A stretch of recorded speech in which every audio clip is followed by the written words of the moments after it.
Nino, it's that time of the week that we do reactions, man. I am the governor of college football, also known as Lever KT, and with me today is the mayor of college football, Nino. Nino, as always, what's happening? I'm feeling good. We're gonna be talking, some bigger teams, and then we're gonna talk this game here that I don't think many people are aware of, but there's some dudes in this game. I'm excited. It's so much to talk about. That's right. You see the screen. We're talking about the Temple Owls. They're traveling to Denton, Texas, to take on the Mean Green of North Texas in this AAC matchup. One team is 2-4. The other two team is 2-3, respectfully. So they're in the bottom quarter of the AAC. I saw North Texas last week, Nino, and I saw some things I hated. They could not stop the run. Physically, they just couldn't match Navy. I didn't like that at all. But I did see one bright spot in their quarterback, Chandler Rogers. It's crazy when you look at his stats, don't look like he had a lot of yards. Like even a Navy game, it looked like he had like 33 yards, but he had a run of 75 yards for a touchdown, pulled it on a read option, but he got some speed. So it's some things I like. And he's also been impressive with passing the rock. They don't pass the ball an awful lot, but when they do pass, he's pretty good. Temple is 2-4 in the season, and defense has been giving up some points this season. You know, I hate when I see defenses giving up points. I'm talking about 34 points per game, and their defense success rate is 42. I just hate that for them. Nino, what have you seen from this Temple team this season? Temple struggles. Okay, offense and defensively, which stinks because I had a lot of high hopes for EJ Warner, right? And maybe it's just a dark cloud over him because, recently he's begun to turn it up. 400+ yards last week, 5 touchdowns. I'll take that. He was top passer in college football last week, so maybe he's turning the corner.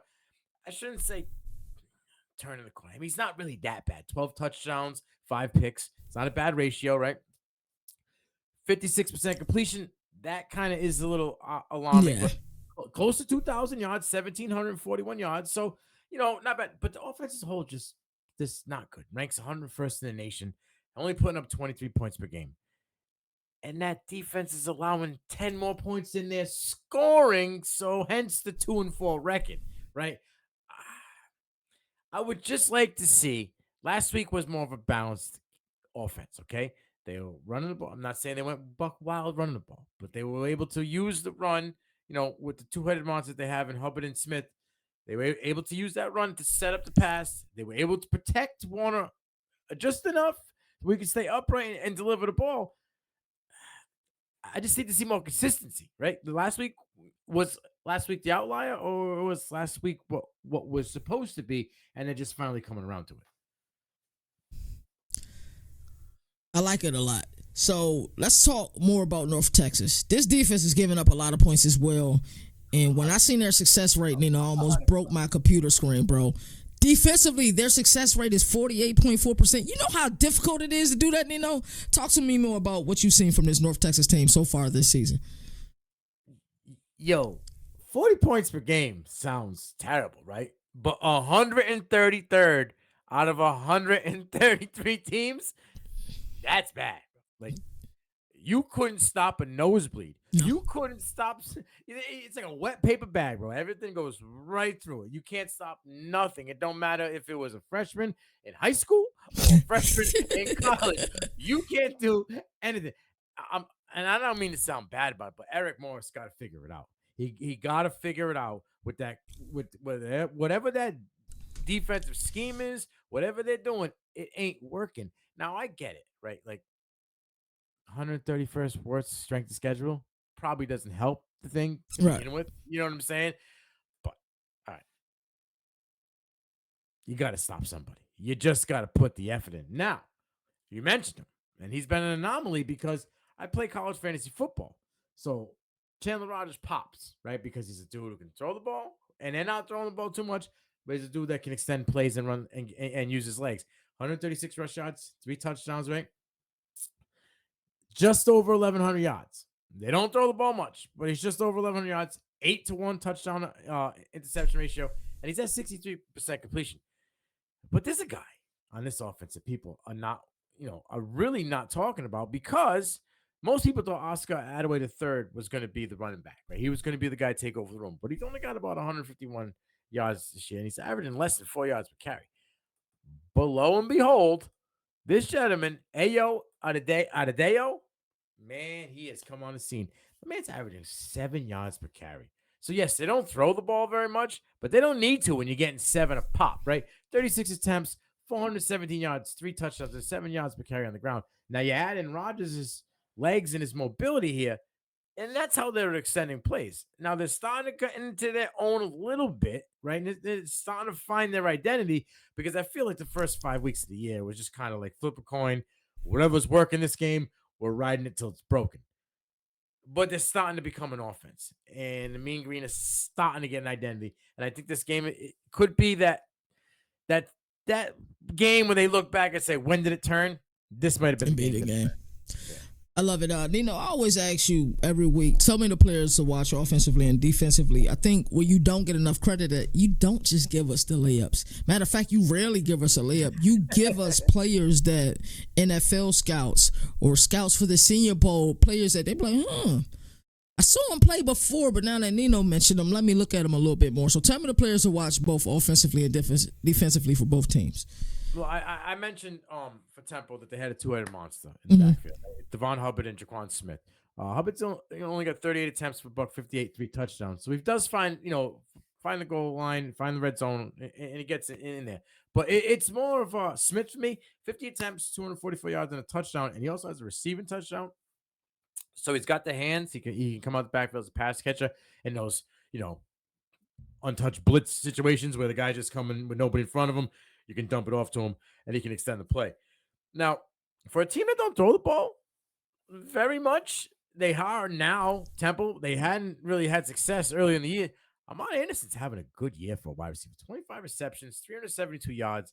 He's got a touch. He's having close to 14 yards per catch. I love it. Okay. Now, when the guy leading your defense in tackles is a safety, says enough about your defense, correct? Right? You should not Absolutely. have a guy in the back end being the guy that leads the tackle room. But Twan Francis, 6 foot, 195-pound safety slash DB, mostly plays safety though.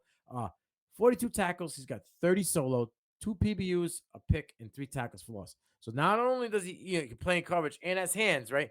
He can get in the box and stop that run. He can get in the back in the box and cause pressure on the QB. They're going to need some linebacker play. Temple's going to have to do something to stop Adedeo, okay? Jordan McGee could be that guy. 43 tackles, 21 solo, 2 sacks, 7.5 tackles for loss. This is why I believe he can be that run stopper for the Temple Owls, right? It means he's in the backfield a lot. Now, I mentioned him multiple times, but Ayo Adedeo has got to be the guy for them. He's got to alleviate the pressure for Chandler Rogers. He's got to make that defense stay and be true. He's averaging 7 yards per carry. A lot of that's after contact. I think he's going to be the guy to set them up. On the defensive side, we're in the same situation. Your guy in the safety department is leading your tackles for North Texas. And that's Logan Wilson with 34 tackles, 22 of them solo. He has a pass break and a fumble recovery. Those are the guys I'm looking out for. I really think Adedeo is going to take off. I love it. So, Coach Nino, it's about that time. It's 15 minutes before game time. You want to go over your keys one last time. What are those keys to victory for Temple?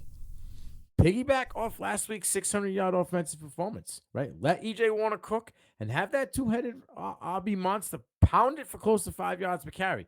But that defense has to apply pressure. And for the Mean Green, averaging close to 6 yards per carry on the ground with their RBs, if it ain't broke, don't fix it. Pound the rock, set up that play action, get yourself in the red zone, and work your money makers. Okay, you're a quarterback and you're running back. Those are the guys. Do what you got to do.